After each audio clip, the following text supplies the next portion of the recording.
Antes de presentar a nuestro primer invitado en el programa de hoy, quiero hacer mi comentario de todos los lunes y me quiero referir al triunfo de Andrés Manuel López Obrador en México.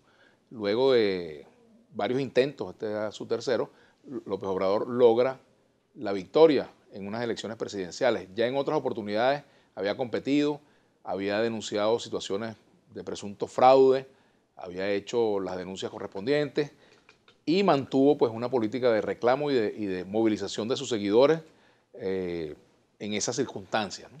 Pero hay una característica importante en la conducta de López Obrador durante todos estos años y fue la persistencia, la perseverancia, la insistencia en la vía electoral. No se salió de ese camino en ningún momento.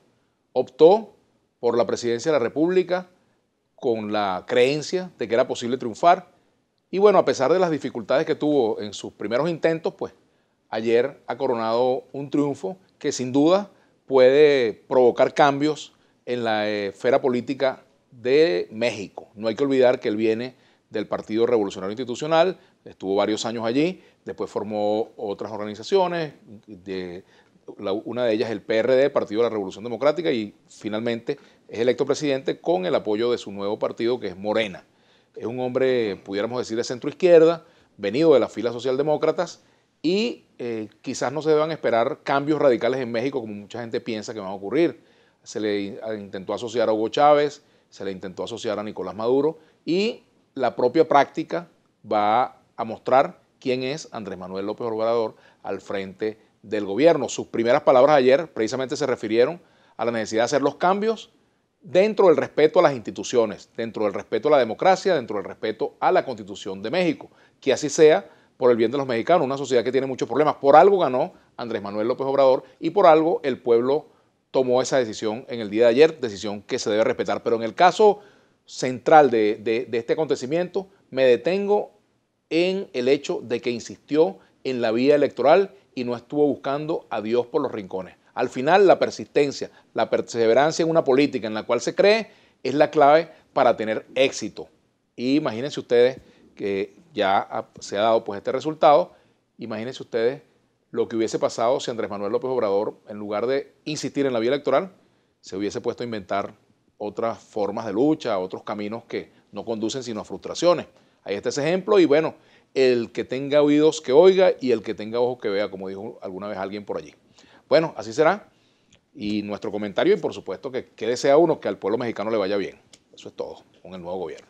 Y le damos la bienvenida al alcalde de Baruta, Darwin González. ¿Cómo estás, Darwin? ¿Cómo te va? Muy bien, gracias a Dios, Vladimir. Bueno, siempre con Dios. Bueno, gracias por venir al programa. Y me gustaría un comentario tuyo sobre lo ocurrido en México antes de entrar en esta materia, ¿no? Bueno, es interesante el caso de México, sobre todo lo que tú has dicho, una persona que insistió en la ruta electoral.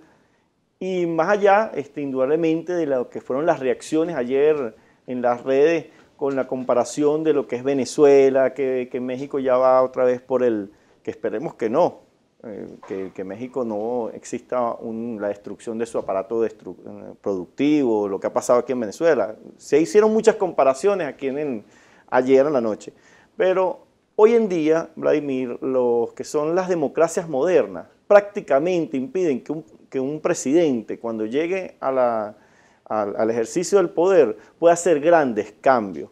Prácticamente se ha quedado en pequeños cambios, cosas puntuales, una que otra reforma, porque cuando hay un país que tiene una fuerte institucionalidad, el presidente tiene un poder muy, muy pequeño. Y eso es lo que yo creo que va a pasar con México. Ayer, de hecho, he visto unos Twitter donde el presidente Trump se puso a la orden, que quiere trabajar con él. Bueno, me parece muy interesante. Creo que hay que darle el beneficio de la duda al presidente López Obrador para ver cómo va a ser. Tiene una gran responsabilidad, porque si ganó fue por algo, un reclamo de los mexicanos que a lo mejor no se sintieron satisfechos con su democracia y buscaron a lo mejor un discurso un poco más radical. Y eso es, bueno, hay que responderle a los mexicanos y hay que darle el beneficio de la duda a López Obrador. Oye, hablando de eso precisamente, ha sido uno de los grandes debates en el seno de la oposición venezolana. Yo siempre recuerdo que alguien Me decía un amigo, que por cierto es de la causa R, me decía que la oposición está dividida en tres grupos, los abstencionistas, los participacionistas y los sí pero no. Que sí participamos, pero no participamos cuando no hay condiciones, o sí participamos o no participamos. Bueno, me gustaría saber, por ejemplo, qué lección se puede extraer de lo ocurrido en México y aplicar a Venezuela en ese caso. Bueno, fíjate, una es que hay que siempre el camino, los demócratas, nuestro camino son las elecciones, no hay otra.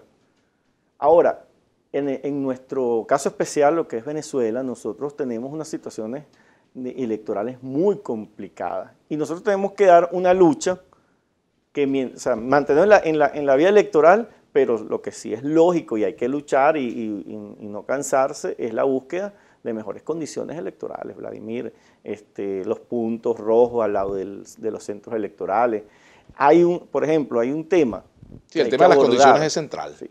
Por ejemplo, esas señoras que están ahí en el CNE, oye, mientras no las cambien, para el pueblo venezolano es muy duro, o sea, ir a elecciones, porque no, esas señoras no generan Pero confianza. fíjate una cosa, Darwin, se han convocado, están por convocarse elecciones para concejales el mes de diciembre. Sí. Hay quienes dicen que puede ser el 9 o el 2 de diciembre de este año. Tú eres alcalde de un municipio típicamente opositor, que ha sido, digamos, uno de los refugios, de los reductos de la oposición en Venezuela, el municipio Baruta.